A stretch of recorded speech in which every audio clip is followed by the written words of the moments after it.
किस्मत बनाने वाले नीम करौली बाबा। जी हाँ, कहा तो यही जाता है, जिसने नीम करौली बाबा के दर्शन कर लिए, समझो उसके बारे न्यारे हो गए।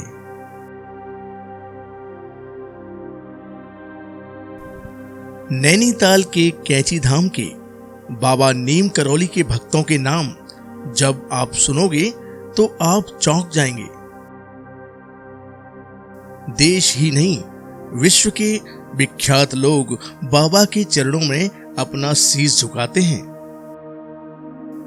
बाबा के भक्तों में फेसबुक के मालिक मार्क जुकरबर्ग हैं, तो एप्पल जैसी बड़ी कंपनी के संस्थापक स्टीव जॉब्स बाबा के आशीर्वाद से खरबों की कंपनी के मालिक बने हैं। तो आइए जानते हैं बाबा नीम करौली के जीवन की यात्रा के बारे में।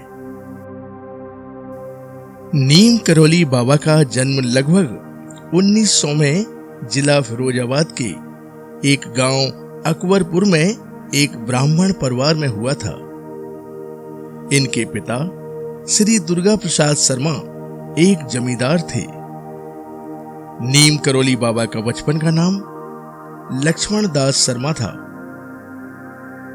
बताते हैं कि 11 वर्ष की उम्र में ही इनको सारा कुछ ज्ञान हो गया था। इनकी इसी विशेषता के कारण लोग काफी दूर से इनसे मिलने आया करते थे। इसी बात के कारण इनके पिता एवं इनके परिवार को डर था कि कहीं यह संत न बन जाए, लेकिन जिसका डर था वही हुआ। 11 वर्ष की उम्र में ही इन्होंने अपना घर छोड़ दिया था और फिर यहां वहां भटकते रहे। फिर कुछ समय बाद बाबा गुजरात चले गए। वहां एक स्थान है बवनिया, जहां इन्होंने रहकर साधना की। ऐसा बोला जाता है वह 7-8 साल तक वहां तपस्या करते रहे और उन्होंने 8 सिद्धियां हासिल भी की थी। तो आइए अब बताते हैं कि इनका नाम नीम करौली बाबा कैसे पड़ा। बाबा अक्सर यहां वहां घूमा करते थे। तो फर्रुखाबाद के पास है एक गांव नीम करौली। कहते हैं एक बार बाबा ट्रेन से जा रहे थे, तो गलती से वो ट्रेन के फर्स्ट क्लास डिब्बे में चढ़ गए। जब टीटी आया तो उसने बाबा से टिकट मांगा, मगर टिकट बाबा के पास नहीं थी। टिकट न होने के कारण उनको टीटी ने ट्रेन से नीचे उतार दिया। बताते हैं उनके उतरने के बाद वह गाड़ी स्टार्ट ही नहीं हुई और बाबा वहीं जमीन पर बैठे रहे।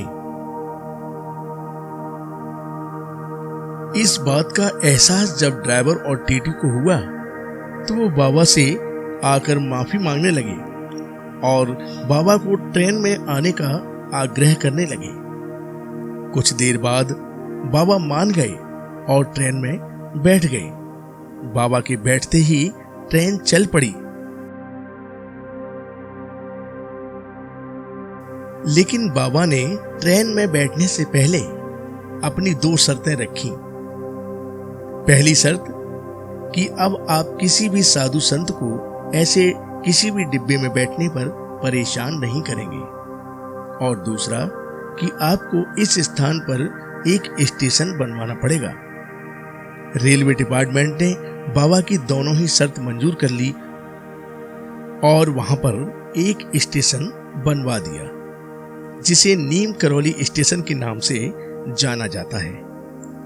तो तभी से बाबा का नाम नीम करौली बाबा पड़ गया। कुछ समय तक बाबा वहीं रहे थे। कुछ लोग इनको हनुमान जी का अवतार भी मानते हैं। बाबा जी बहुत ही सादा जीवन जीते थे। मंदिर, चबूतरा या पेड़ जहां भी जगह मिल जाती वहीं सो जाते थे। बाबा जी के कई आश्रम हैं, लेकिन जब तक जीवित रहे तब तक 2 ही आश्रम मुख्य रूप से रहे। एक नैनीताल के पास कैची धाम आश्रम, तो दूसरा वृंदावन में उनके द्वारा बनाया हुआ एक आश्रम। इसी कैची धाम आश्रम में मार्क जुकरबर्ग बाबा के दर्शन करने के लिए गए थे और उस स्थान कैची धाम में मार्क जुकरबर्ग ने लगभग 2 दिन भी बिताए थे। बताते हैं कि उस समय फेसबुक की हालत बहुत ही खराब चल रही थी। बाबा के दर्शन के बाद कमाल ही कर दिया और फेसबुक आज किस मुकाम पर है यह आप सभी जानते हैं। 11 सितंबर 1973 को जब बाबा जी ने हृदयाघात के कारण खुद को अनंत में विलीन कर लिया था। बाबा नीम करौली के एक नहीं ऐसे सैकड़ों चमत्कार हैं जिनके बारे में बताएं तो समय कम पड़ जाएगा। फिर भी अगर आपको कभी मौका मिले तो नैनीताल के कैची धाम आश्रम जरूर जाएं और नीम करौली बाबा के दर्शन कर आशीर्वाद प्राप्त करें।